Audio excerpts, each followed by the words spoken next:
विद्यार्थी मित्रांनो, तुम्हा सर्वांचे गणिताच्या या पहिल्याच लेक्चरमध्ये मी श्री अवधूत कुंभार हार्दिक स्वागत करीत आहे। आज आपण गणित या विषयाला सुरुवात करणार आहोत।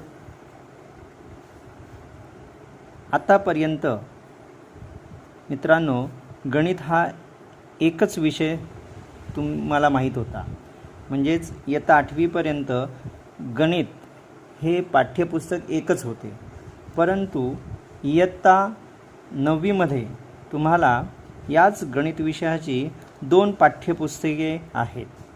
त्यातलं पहिलं म्हणजे गणित भाग 1, हे पहा, गणित भाग 1, आणि दुसरं गणित भाग 2, अशी 2 पाठ्यपुस्तके यावर्षी आपल्याला अभ्यासायची आहेत। तर आज आपण सुरुवात करूया गणित भाग 1 या पाठ्यपुस्तकाने आज आपल्याला सुरुवात करायची आहे। गणित भाग 1 सुरुवातीला आपण याच्यामध्ये कोणकोणते प्रकरणे आहेत ती आपण पाहूया। पहा, या ठिकाणी ही एकूण 7 प्रकरणे आपल्याला आहेत। त्यातलं सर्वात पहिलं प्रकरण आहे संच, त्यानंतर दुसरं प्रकरण आहे वास्तव संख्या, नंबर 3 आहे बहुपदी, नंबर 4 गुणोत्तर व प्रमाण। हे प्रकरण की जे इयत्ता 6वीला पण आपण अभ्यासलेलं आहे। त्यानंतर 5वं प्रकरण 2 चलांतील रेषीय समीकरणे, त्यानंतर 6वं प्रकरण आहे अर्थनियोजन, आणि 7वं प्रकरण सांख्यिकी, ज्यामध्ये आपण आलेख वगैरे काढतो। हे सुद्धा आपल्याला माहीत आहे, म्हणजे याचा अभ्यास आपण आधी देखील इयत्ता 8वी पर्यंत केलेला आहे। तर अशी हे 7 प्रकरणे आपल्याला अभ्यासायची आहेत गणित भाग 1 या पुस्तकामध्ये। तर आज यातले सर्वात पहिले प्रकरण संच याची आपण ओळख आज करून घेणार आहोत, आणि थोडं आपण ते शिकायला आज सुरुवात करणार आहोत। तर पहिलं प्रकरण आज आपण पाहूया संच।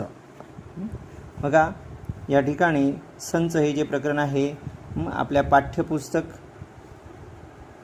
पृष्ठ क्रमांक 1 वर आपल्याला दिसेल। संच हे प्रकरण याची आपण सुरुवातीला करून घेणार ओळख म्हणजे काय, नेमकं संच म्हणजे काय हे यामध्ये आपण अभ्यासणार आहोत। म्हणजे नेमकं संच कोणत्या समूहांना आपल्याला संच म्हणता येईल याविषयी पाहणार आहोत आपण। त्यानंतर हे जे संच आहेत या संचांचे प्रकार कोणकोणते आहेत त्याविषयी आपण अभ्यासणार आहोत। त्यानंतर वेनचित्रे म्हणजे एक अशी काही चित्रे आहेत जे आपण सविस्तर तो मुद्दा घेताना आपण पाहणार आहोत की त्या चित्रांचा उपयोग कशासाठी केला जातो किंवा संच दर्शवण्यासाठी कसा केला जातो हे आपण पाहणार आहोत। त्यानंतर समान संच, उपसंच म्हणजे कोणते संच समान संच आहेत किंवा कोणता संच कोणत्या संचाचा म्हणजे इतर कोणत्या संचाचा उपसंच आहे हे आपण अभ्यासणार आहोत। त्यानंतर विश्वसंच म्हणजे कोणता संच इतर संचांच्या बाबतीत विश्वसंच म्हणता येईल आणि कोणता संच इतर कोणाचा पूरक संच आहे हे आपण पाहणार आहोत।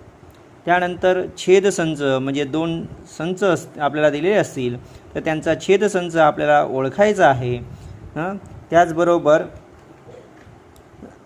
संयोग संच म्हणजे 2 संच दिले असतील तर त्या 2 संचांचा संयोग संच आपल्याला तयार करावा लागेल। आणि सर्वात शेवटी या प्रकरणात आपण अभ्यासणार आहोत ते म्हणजे संचातील घटकांची संख्या। तर अशा रीतीने या सर्व गोष्टींची आपण ओळख या संच प्रकरणात करून घेणार आहोत। या ठिकाणी पहा, काही चित्रे दिलेली आहेत। ही चित्रे म्हणजे त्या काही आपल्या परिचयाचेच काही वस्तूंचे समूह दिलेले आहेत। पहिलं चित्र पहा, एक आहे फुलांचा गुच्छ म्हणजे ज्याला आपण पुष्पगुच्छ म्हणतो। त्यानंतर दुसरे चित्र, त्या चित्रात पहा किल्ल्यांचा जुडगा, बरोबर आहे। त्यानंतर पक्ष्यांचा थवा तिसरे चित्र आहे. चौथ्या चित्रांमध्ये वह्यांचा गठ्ठा आपल्याला दिसतोय आणि सर्वात शेवटी पाचव्या चित्रामध्ये या ठिकाणी काही आपल्याला संख्या दिसत आहेत. बरोबर की नाही? म्हणजे या ठिकाणी हा संख्यांचा गट दिलेला आहे. म्हणजेच हे काही वस्तूंचे समूह आपल्यासमोर आहेत. आता बघा, पहिल्या चित्रामध्ये पाहिलं तर फुलांचा गुच्छ म्हणजे अनेक फुले त्यामध्ये आहेत आणि त्या फुलांचा तो गुच्छ तयार केलेला आहे. मात्र तरी देखील त्या फुलांच्या गुच्छामध्ये कोणकोणती फुले आहेत हे आपल्याला नक्कीच सांगता येईल. तसेच या दुसऱ्या चित्रामध्ये किल्ल्यांचा जो जुडगा आहे, ह्या जुडग्यामध्ये कोणकोणत्या किल्ले आहेत हे देखील आपल्याला नेमकं सांगता येतं. त्याचबरोबर या ठिकाणी तिसऱ्या चित्रात पहा, एक पक्ष्यांचा थवा आहे आणि या थव्यामध्ये कोणकोणते पक्षी आहेत हे आपण निश्चितच ओळखू शकतो, म्हणजे नेमकेपणाने अचूकतेने आपण सांगू शकतो. चौथ्या चित्रात पहा, वह्यांचा जो गठ्ठा दिलेला आहे, या गठ्ठ्यामध्ये कोणकोणत्या वह्या आहेत हे देखील आपण नक्की सांगू शकतो. आणि शेवटचं जे चित्र आहे, पाचवं चित्र, या चित्रामध्ये संख्यांचा जो गट आहे, या गटामध्ये कोणत्या संख्या आहेत हे देखील आपण अचूक व नेमकेपणाने सांगू शकतो. हो की नाही बाळांनो? तर अशा रीतीने या प्रत्येक वस्तुसमूहासाठी आपण काही विशिष्ट शब्द वापरतो. म्हणजेच काय, तर या सर्व उदाहरणात समूहातील घटक आपणास अचूक व नेमकेपणाने सांगता येतात आणि अशा वस्तूंच्या या समूहांना काय म्हणतात, तर संच म्हणतात. काय म्हणतात बाळांनो? संच. आता मात्र काही वेळा असे होते की आपल्याला असा एखादा प्रश्न कोणी विचारला, तुमच्या गावातील आनंदी मुले सांगा. आता आनंदी मुले हे आपण नेमकी ओळखू शकतो का? नाही. म्हणजे समजा आनंद हा संजयपेक्षा आनंदी असेल, परंतु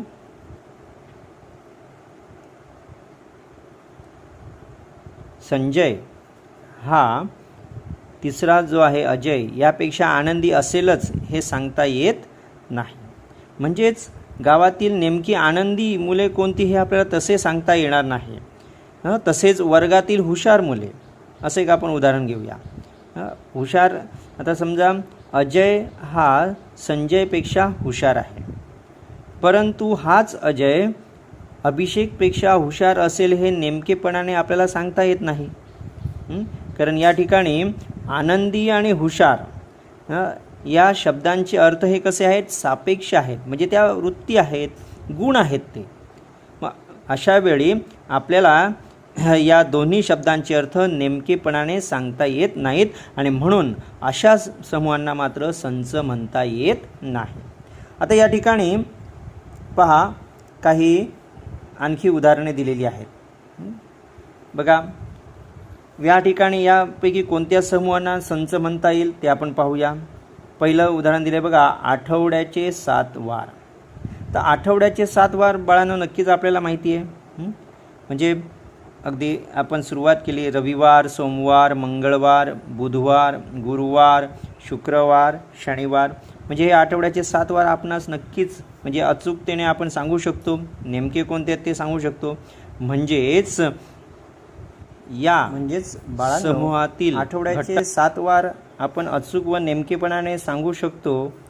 याचा अर्थ या समूहाला संच म्हणता येईल. आता दुसरं उदाहरण पहा, एका वर्षाचे महिने. तर एका वर्षाचे महिने, वर्षाचे महिने देखील आपल्याला माहिती आहेतच. एकूण महिने 12 आहेत. जानेवारी, फेब्रुवारी, मार्च, एप्रिल, मे, जून, जुलै, ऑगस्ट, सप्टेंबर, ऑक्टोबर, नोव्हेंबर आणि डिसेंबर असे एकूण 12 महिने आहेत. हे देखील आपल्याला अचूक व नेमकेपणाने सांगता येतात. म्हणजे या समूहाला देखील संच म्हणता येईल. आता तिसरे उदाहरण पहा, वर्गातील शूर मुले.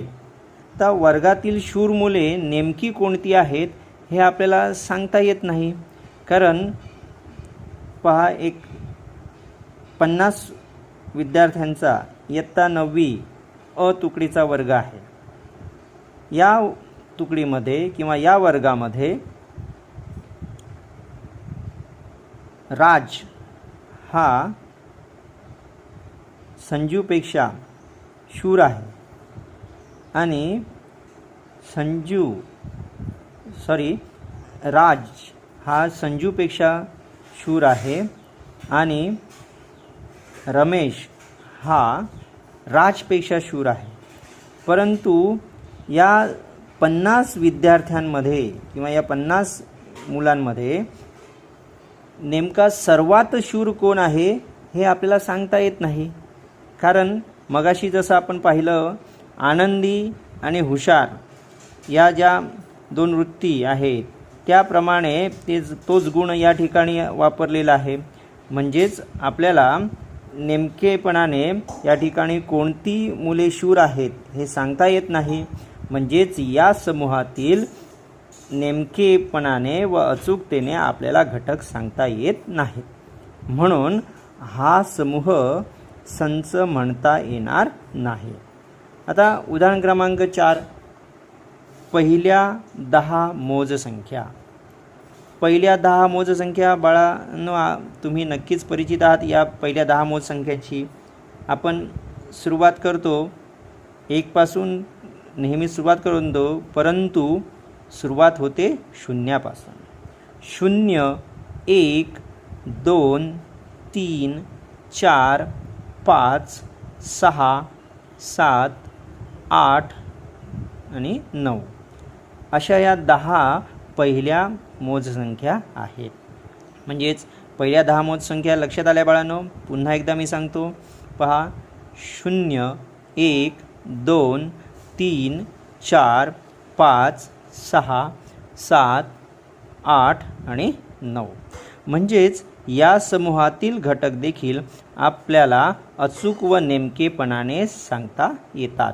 म्हणजेच या समूहाला देखील आपण संच म्हणू शकतो. नक्कीच की नाही बाळांनो. आता उदाहरण क्रमांक 5 पहा, महाराष्ट्रातील बळकट गडकिल्ले. तर महाराष्ट्रातील गडकिल्ले म्हणजे अगदी रायगड, राजगड, सिंहगड असे अनेक किल्ले आहेत. परंतु नेमके यापैकी बळकट कोणते गडकिल्ले आहेत हे आपल्याला सांगता येतील का? नाही. जसे मगाशी आपण शूर हा शब्द पाहिला, म्हणजे शूर जसा हा एक गुण आहे तसंच बळकट हा देखील एक गुण आहे. म्हणजेच या ठिकाणी नेमका कोणता गडकिल्ला इतर कोणत्या गडकिल्ल्यापेक्षा बळकट आहे हे अचूकतेने व नेमकेपणाने सांगता येत नाही. म्हणजेच हा समूह जो आहे या समूहाला देखील संच म्हणता येणार नाही.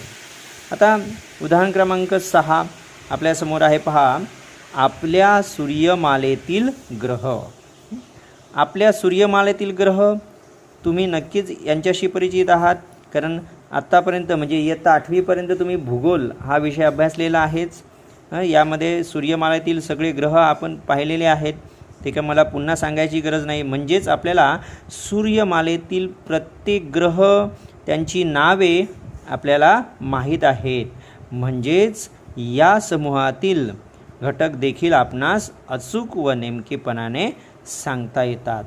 म्हणून या समूहाला देखील संच म्हणता येईल. म्हणजे या 6 उदाहरणांपैकी बघा संच कोणत्या समूहांना म्हणता येईल, तर पहिलं उदाहरण म्हणजे पहिला समूह आठवड्याचे 7 वार, दुसरा एका वर्षाचे महिने, त्यानंतर चौथा समूह पहिल्या 10 मोज संख्या आणि 6वा समूह आपल्या सूर्यमालेतील ग्रह.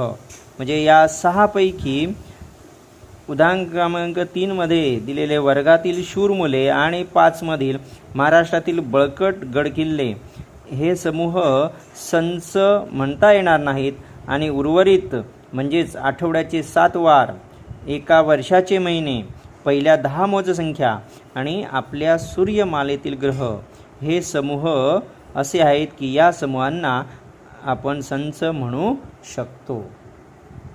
आता लक्षात बाळांनो, तर अशा रीतीने अशी काही उदाहरणे आपल्या समोर आहेत की ज्यावरून आपल्याला संच म्हणजे नेमकं काय हे कळेल.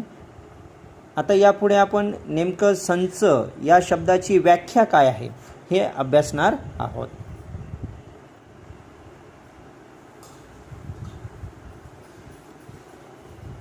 तर संच म्हणजे काय पाहूया आपण. तर संचाची व्याख्या पहा. ज्या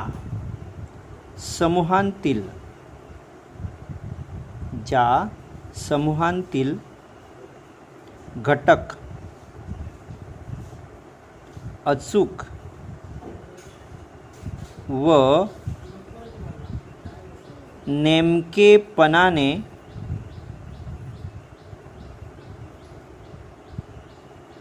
सांगता येतात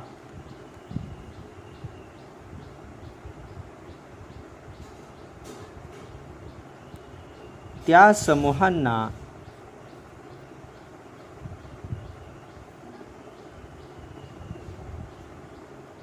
संच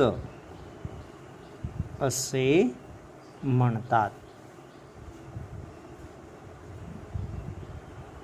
बघा, संच याची व्याख्या आपण या ठिकाणी लिहिली आहे.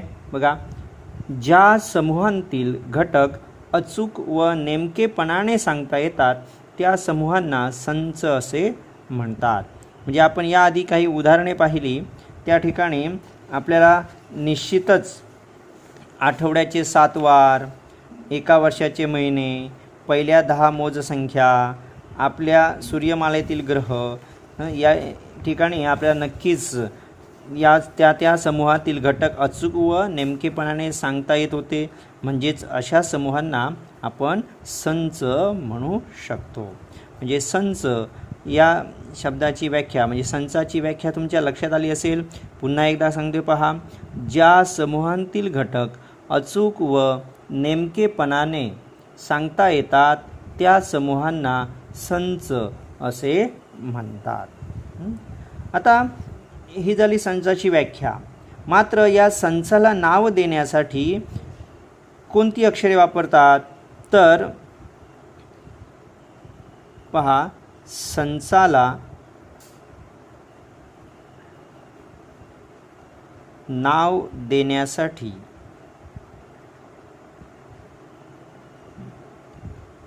सर्वसाधारणपणे A, B, C अशा रीतीने अगदी झेडपर्यंतची जी इंग्रजी वर्णमालेतील जी पहिल्या लिपीतील म्हणजे कॅपिटल लेटर्स ज्यांना आपण म्हणतो ही जी अक्षरे आहेत यांचा वापर केला जातो. कशासाठी तर संचाला नाव देण्यासाठी.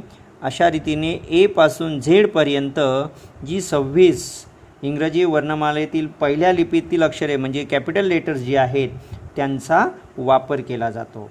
आणि संचातील घटक दाखविण्यासाठी मात्र या ठिकाणी बघा, संचातील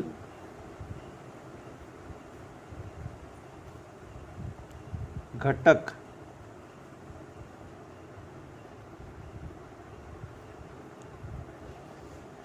दाखवण्यासाठी A, B, C ते अगदी Z पर्यंत ही जी इंग्रजी वर्णमालेतील दुसऱ्या लिपीतील अक्षरे म्हणजे स्मॉल लेटर्स ज्यांना आपण म्हणतो यांचा वापर केला जातो. तर संचाला नाव देण्यासाठी कॅपिटल लेटर्स म्हणजे पहिल्या इंग्रजी वर्णमालेतील पहिल्या लिपीतील अक्षरे वापरतात आणि संचातील घटक दाखविण्यासाठी इंग्रजी वर्णमालेतील दुसऱ्या लिपीतील अक्षरे म्हणजे स्मॉल लेटर्सचा वापर केला जातो. तर बाळांनो, आपण संचाला नाव देण्यासाठी कोणती अक्षरे वापरतात ते पाहिले. हे कॅपिटल लेटर्स आणि संचातील घटक दाखवण्यासाठी हे स्मॉल लेटर्स यांचा वापर केला जातो. आता ए हा संच ए चा घटक आहे. हे चिन्हात कसे लिहितात तर ए हा संच एचा घटक आहे हे चिन्हामध्ये असे दाखवितात पहा. अशा रीतीने चिन्हात दर्शवितात. याचं वाचन करताना आपण ए हा संच एचा घटक आहे असं वाचन करायचं आहे. म्हणजे हे जे चिन्ह आहे हे चिन्ह घटक असणे यासाठी वापरलं जातं. आणि संच एचा ए हा घटक नाही म्हणजेच ए हा संच ए चा घटक नाही हे दर्शविण्यासाठी पहा कसे दर्शवितात चिन्हामध्ये. ए हा संच एचा घटक नाही म्हणजे अशा पद्धतीने हे चिन्हामध्ये दर्शविले जाते. म्हणजेच ए हा संच एचा घटक आहे हे असे दर्शवितात आणि ए हा संच एचा घटक नाही हे असे चिन्हामध्ये दर्शविले जाते. आता आपल्याला काही संख्यासंच माहिती आहेत. नैसर्गिक संख्यासंच पहा. नैसर्गिक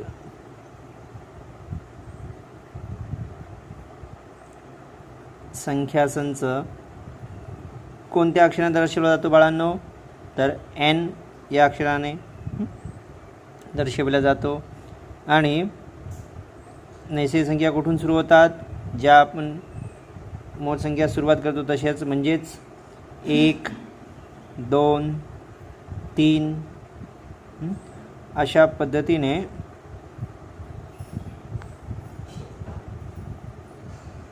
हा अमर्याद पुढे संख्या असल्याने या ठिकाणी हे असे दर्शविलेले आहे. म्हणजेच 1 पासून सुरू होणाऱ्या अनंतापर्यंत या सगळ्या नैसर्गिक संख्या आहेत. एन म्हणजे त्याला इंग्रजीमध्ये नैसर्गिक संख्या म्हणजे नैसर्गिक संख्या नॅचरल नंबर्स असे म्हटले जाते म्हणून हे अक्षर वापरलं जातं एन. त्यानंतर पूर्ण संख्यासंच. पूर्ण संख्यासंच म्हणजेच होल नंबर्स म्हणून याच्यासाठी डब्ल्यू हे अक्षर वापरले जाते. डब्ल्यू पूर्ण संख्यासंच होल नंबर्स कुठून सुरू होतात? तर शून्याने सुरू होतात. म्हणजे 0 1 2 3 पुढे अनंतापर्यंत असे हा पूर्ण संख्यासंच आपण दर्शवलेला आहे. त्यानंतर पूर्णांक संख्यासंच पाहणार आहोत आपण. पूर्णांक संख्यासंच ज्याला इंग्रजीमध्ये ज्यांना इंटिजर्स म्हटले जाते म्हणून हा आय या अक्षराने दर्शवला जातो. आता पूर्णांक संख्या या धनपूर्णांकही आहेत आणि ऋणपूर्णांक आहेत. म्हणजे दोन्ही दिशांना हा संच अनंत अमर्याद असतो. म्हणजेच इथे या ठिकाणी -3 -2 -1 0 1 2 3 पुढे देखील अनंतापर्यंत. म्हणजे हा संच दोन्ही दिशांना अनंत आहे. त्यानंतर परिमेय संख्यांचा संच. परिमेय संख्यांचा संच ज्यांना आपण रॅशनल नंबर्स म्हणतो हा क्यूने दर्शविला जातो. कोणत्या अक्षराने? क्यूने. आणि वास्तव संख्यांचा संच.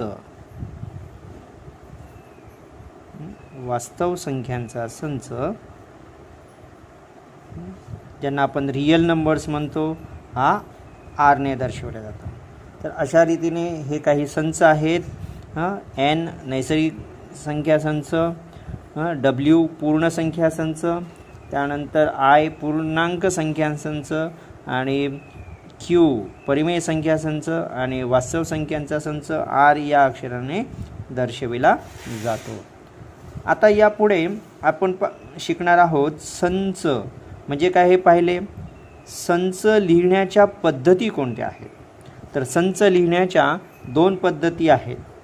संच लिहिण्याच्या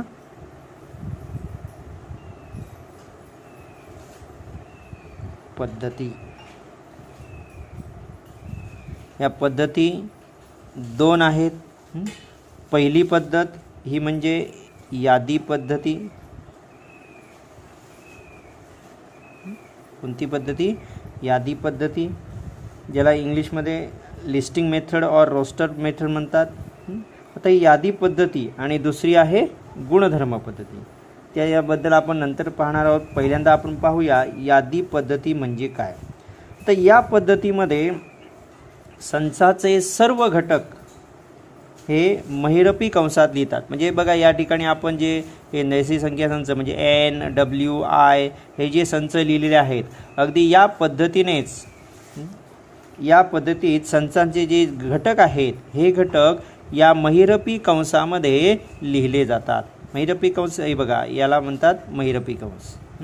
या महिरपी कंसामध्ये संचाचे सर्व घटक लिहितात आणि प्रत्येक घटक हा वेगळा दाखवण्यासाठी दोन लगतच्या घटकांमध्ये स्वल्पविराम देतात. म्हणजे पहा या ठिकाणी 1 2 स्वल्पविराम दिला आहे का, तर त्यातील वेगळेपणा दर्शवण्यासाठी. तसेच या ठिकाणी आहे, इथे देखील पहा या प्रत्येक ठिकाणी म्हणजे प्रत्येक घटक वेगळा दाखवण्यासाठी दोन लगतच्या घटकांमध्ये स्वल्पविराम दिला जातो. आता या पद्धतीमध्ये घटकांचा क्रम महत्त्वाचा नसतो, मात्र सगळे घटक दर्शवणे आवश्यक असते. म्हणजेच एक उदाहरण पाहूया आपण. 1 ते 10 मधील विषम संख्यांचा संच. आता हा संच आपण समजा A या अक्षराने दाखवूया. आता A हा संच, A म्हणजे हे संचाचे त्या नाव आहे. तर 1 ते 10 मधील विषम संख्यांचा संच. आता 1 ते 10 मध्ये विषम संख्या आपल्याला माहिती आहेत. तर 1 ही विषम संख्या आहे, परंतु आपल्याला 1 ते 10 मधील हवी आहेत, म्हणजेच 1 घेता येणार नाही. मग 1 ते 10 मध्ये विषम संख्या म्हणजे 3, त्यानंतर 5, 7 आणि 9. कारण 2, 4, 6, 8 ह्या काय आहेत, त्यातल्या समसंख्या आहेत. म्हणजेच 1 ते 10 मध्ये विषम संख्यांचा संच, या संचात घटक येतील ते म्हणजे 3, 5, 7 आणि 9. म्हणजे 1 ते 10 मध्ये विषम संख्या मिळाल्या आपल्याला 3, 5, 7, 9. आता हे घटक म्हणजे या क्रमाने मांडले काय, किंवा आपण असेही मांडू शकतो. या ठिकाणी पहा 5, 9, 7, 3, किंवा आपण 7, 9, 3, 5 असेही लिहू शकतो. म्हणजेच या ठिकाणी घटकांचा क्रम महत्त्वाचा नाही, मात्र सगळे घटक या ठिकाणी दर्शवणे आवश्यक आहे. हे तुमच्या लक्षात आलं असेल. आता एक अक्षरांचं पाहूया आपण. आता एक वेगळं उदाहरण घेऊया आपण. रिमेंबर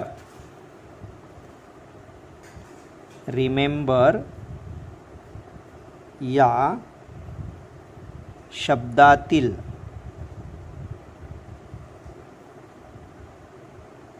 अक्षरांचा संच.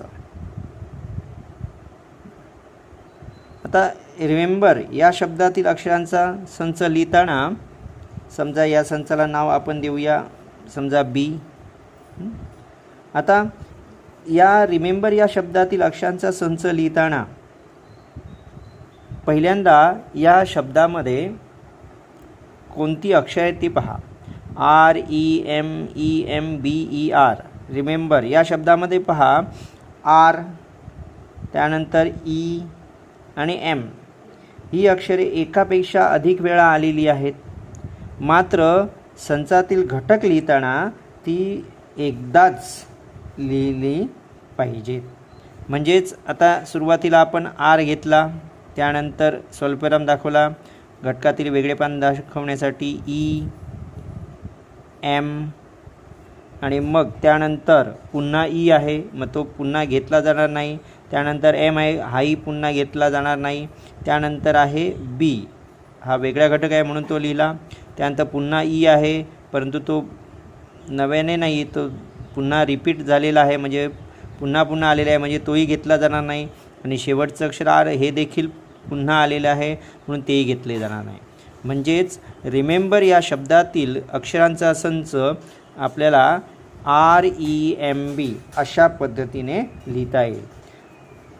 आलं लक्षात बाळांनो? तर अशा रीतीने ही झाली पहिली आपली संच लिहिण्याची पद्धती, ती म्हणजे यादी पद्धती. आता आपण पाहणार आहोत दुसरी पद्धती, आणि ती पद्धती म्हणजे गुणधर्म पद्धती. संच लिहिण्याची दुसरी पद्धती गुणधर्म पद्धती. ही पद्धती थोडी पहिल्या पद्धतीपेक्षा वेगळी आहे. म्हणजे काय, तर या पद्धतीत घटकांची या पद्धतीने यादी न करता संचाचा सर्वसाधारण घटक हा एखाद्या चलाने दर्शवून त्याच्यापुढे एक उभी रेघ काढली जाते आणि या उभ्या रेघेपुढे त्या चलाचा जो गुणधर्म आहे तो गुणधर्म लिहिला जातो. जसे की आता आपण एक उदाहरण पाहूया. एक समजा ए हा एक आपण संच घेऊया. असा संच की जो 1 ते 10 या दरम्यानची नैसर्गिक संख्या असलेला हा ए संच आहे. आता या ठिकाणी ए हा संच एमध्ये 1 व 10च्या दरम्यानची नैसर्गिक संख्या म्हणजेच 2, 3, 4, 5. आता हे मी सगळ्या संख्या न लिहिता या ठिकाणी ची संख्या लिहितो शेवटची 9. म्हणजेच ए हा जो संच आहे या संचामध्ये घटक आहेत 2, 3, 4, 5, 6, 7, 8, 9 असे घटक आहेत. म्हणजे 2 पासून 9 पर्यंत. त्या 2 पासून 9 पर्यंत म्हणजे 1 आणि 10 या संख्यांच्या दरम्यानची ही प्रत्येक नैसर्गिक संख्या आहे. आता हा संच मी लिहिला यादी पद्धतीत, परंतु हाच संच गुणधर्म पद्धतीत कसा लिहिता येईल आपल्याला, तर पहा.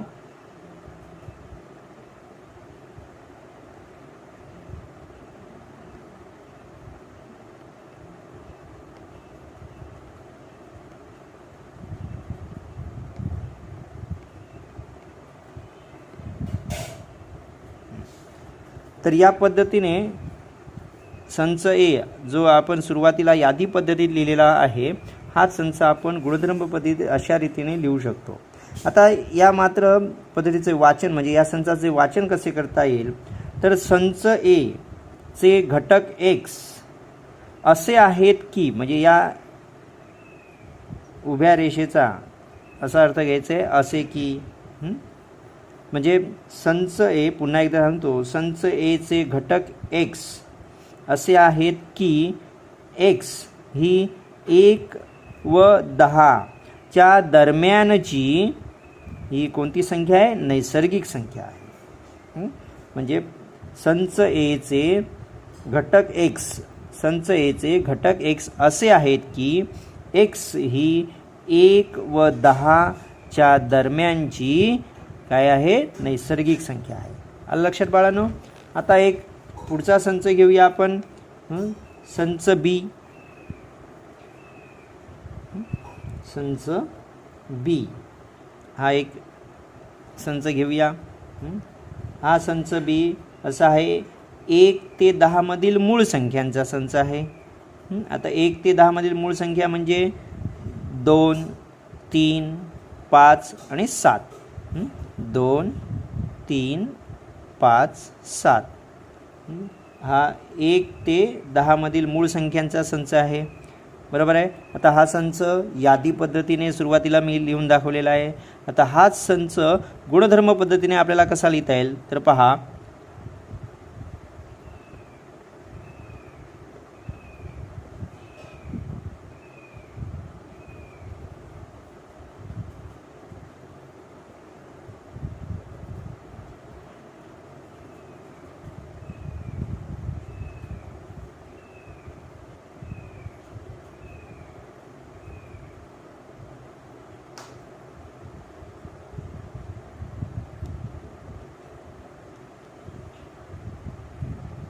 म्हणजे अशा रीतीने पहा, या ठिकाणी हा संच मी लिहिला आहे. आता याचं वाचन आपल्याला कसं करता येईल? संच बी हा अशा एक्सचा संच आहे किंवा संच बीचे घटक एक्स असे आहेत की एक्स ही 1 ते 10 मधील मूळ संख्या आहे. समजलं बाळांनो?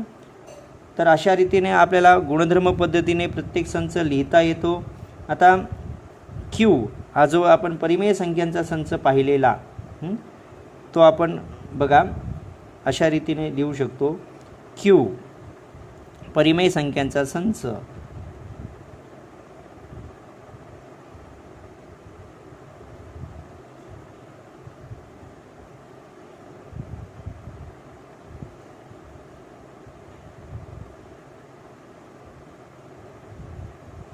पा क्यू हा परिमेय संख्यांचा संच असा म्हणजे अशा p/q या स्वरूपाच्या संख्यांचा संच आहे की ज्यामध्ये p आणि q हे आयचे घटक आहेत. आय म्हणजे इंटिजर्स म्हणजे आपल्या पूर्णांक संख्या. तर या पूर्णांक संख्या आहेत p आणि q. या पूर्णांक संख्या संचाचे p आणि q हे घटक आहेत. मात्र त्या ठिकाणी दुसरी एक अट आहे ती म्हणजे q ची किंमत 0 असता कामा नये. म्हणजेच p ही कोणतीही पूर्णांक संख्या आहे, मात्र q ही शून्येतर पूर्णांक संख्या असेल. कारण q ची किंमत जर 0 घेतली तर या ठिकाणी छेद 0 होईल. म्हणजेच p/q पूर्ण 0 म्हणजेच ते शून्याने भागणे हे मूर्खपणाचं लक्षण असल्यामुळे ती अट महत्त्वाची आहे. तर अशा रीतीने गुणधर्म पद्धतीने म्हणजे संच लिहिण्याच्या 2 पद्धती आपण पाहिल्या. एक म्हणजे यादी पद्धती, दुसरी गुणधर्म पद्धती. आता या ठिकाणी पाठ्यपुस्तकामध्ये पान नंबर 3 वर काही आपल्याला उदाहरणे दिलेली आहेत बघा. म्हणजे काही संच प्रत्येक संच दोन्ही पद्धतीने लिहून दाखवलेले आहेत.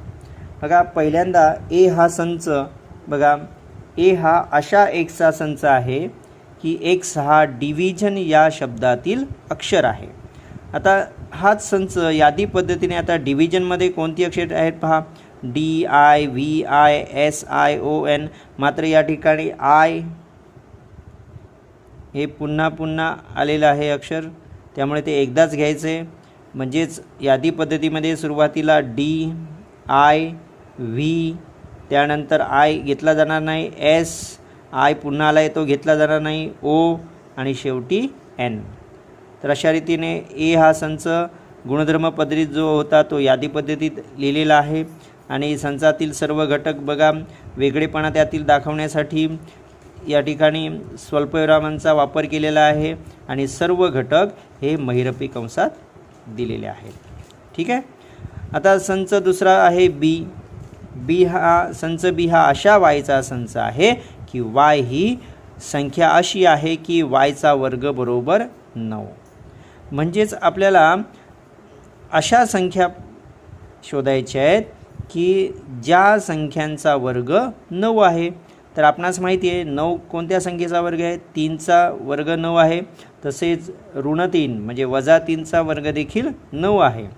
तर आपल्याला यादी पद्धतीने लिहिताना हाच संच असा लिहिता येईल संच बी बरोबर -3 आणि 3. कारण वजा 3चाही वर्ग 9 आहे आणि 3चाही वर्ग 9 आहे. ठीक आहे. आता पुढे संच सी, तिसरे उदाहरण पहा. संच सी हा अशा झेडचा संच आहे की झेड ही 5च्या पटीतील 30पेक्षा लहान नैसर्गिक संख्या आहे.